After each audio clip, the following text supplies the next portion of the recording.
ഹരേ കൃഷ്ണ. ഇന്ദ്രജിത്തിന്റെ അസ്ത്രമേറ്റ് രാമലക്ഷ്മണന്മാർ മോഹാലിസെത്തി.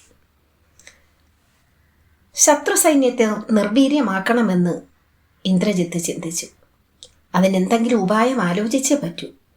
ഇങ്ങനെ ആലോചിച്ചുറപ്പിച്ച ശേഷം ഇന്ദ്രജിത്ത് ശത്രുപക്ഷത്തിനെതിരെ പടനീക്കം ആരംഭിച്ചു. സമരാങ്കണത്തിലെത്തിയ ഇന്ദ്രജിത്ത് തുരുതുരെ ശരവർഷം ആരംഭിച്ചു. രാമലക്ഷ്മണന്മാരും വാനര സൈന്യവും മേഘനാഥന്റെ അദൃശ്യ ശരങ്ങളേറ്റ് വിഷമിച്ചു. അത് എവിടെ നിന്ന് വരുന്നുവെന്നോ എങ്ങനെ വരുന്നുവെന്നോ അവർക്ക് കാണാൻ കഴിഞ്ഞില്ല. അതിനാൽ ശത്രുവിനെ കടന്നാക്രമിക്കാനും സാധിച്ചില്ല. ഇന്ദ്രജിത്തിന്റെ ലക്ഷ്യം രാമലക്ഷ്മണന്മാരായിരുന്നു.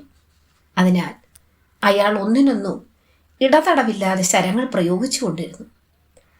പാഞ്ഞുവരുന്ന ഉളിയമ്പുകളെ വില്ലും ഗതയും കൊണ്ട് തടുത്തിട്ടും ദാശരഥിമാർക്ക് രക്ഷ കിട്ടിയില്ല. രാമലക്ഷ്മണന്മാർ നിൽക്കക്കള്ളിയില്ലാതെ ബോധമറ്റ് നിലത്ത് വീണു. ഹനുമാൻ ഉടൻ തന്നെ രാമലക്ഷ്മണന്മാരെ യുദ്ധകളത്തിൽ നിന്നും പടകുടീരത്തിലേക്ക് എടുത്തു മാറ്റി.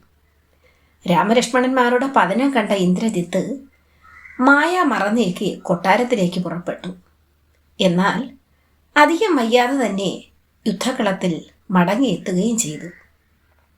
ഇത്തവണ വരവിന് പ്രത്യേക ഉദ്ദേശം തന്നെ അയാൾക്കുണ്ടായിരുന്നു. ഇന്ദ്രജിത്ത് രഥാരൂഢനായി വരുന്നത് കണ്ട് ഹനുമാൻ സേനകളോടൊപ്പം മുൻപോട്ട് നടന്നു വന്ന് രഥത്തിലേക്ക് എത്തി നോക്കി. അപ്പോൾ കണ്ട കാഴ്ച ഹനുമാനെ അത്യധികം വേദനിപ്പിച്ചു. മരണവസ്ത്രധാരിണിയും ഉപവാസത്തിൽ മെലിഞ്ഞവളുമായ സീതാദേവി രഥത്തിലിരിക്കുന്നു. ആ ഇരിപ്പ് കണ്ടാലറിയാം ദുഷ്ടനായ ഇന്ദ്രജിത്ത് ബലമായി പിടിച്ചുകൊണ്ടുവന്നതാണെന്ന്. സീതാദേവി ശ്രീരാമനെ വിളിച്ച് വിലപിക്കുന്നു. ഇന്ദ്രജിത്ത് സീതാദേവിയുടെ മുടുക്കുത്തിൽ പിടിച്ച് അങ്ങോട്ടും ഇങ്ങോട്ടും വലിച്ചിഴയ്ക്കുന്ന കാഴ്ച കണ്ട് ഹനുമാൻ ഉഗ്രമായ ഒരു ശിലാഖണ്ഡം മുക്കിയെടുത്ത് ഇന്ദ്രജിത്തിന്റെ നേർക്കെറിഞ്ഞു. പരാക്രമിയായ രാവണപുത്രൻ ആ പാറയെ തട്ടിത്തെറിപ്പിച്ചുകൊണ്ട് തൻ്റെ അരയിൽ നിന്നും വാൾ വലിച്ചൂരി സീതാദേവിയുടെ തലമുടിക്കുത്തിന് പിടിച്ചു പൊക്കി നിർത്തിക്കൊണ്ടു ഉറക്കെ ഗർജിച്ചു. ചുണയുള്ളവരാരെങ്കിലും ഉണ്ടെങ്കിൽ വരുന്നടാ, ഞാനിവളെ കൊല്ലാൻ പോവുകയാണ്. ഇവൾക്ക് വേണ്ടിയല്ലേ നീയൊക്കെ യുദ്ധത്തിന് തയ്യാറെടുത്തു വന്നത്? അത് ഇന്ന് അവസാനിപ്പിക്കണം.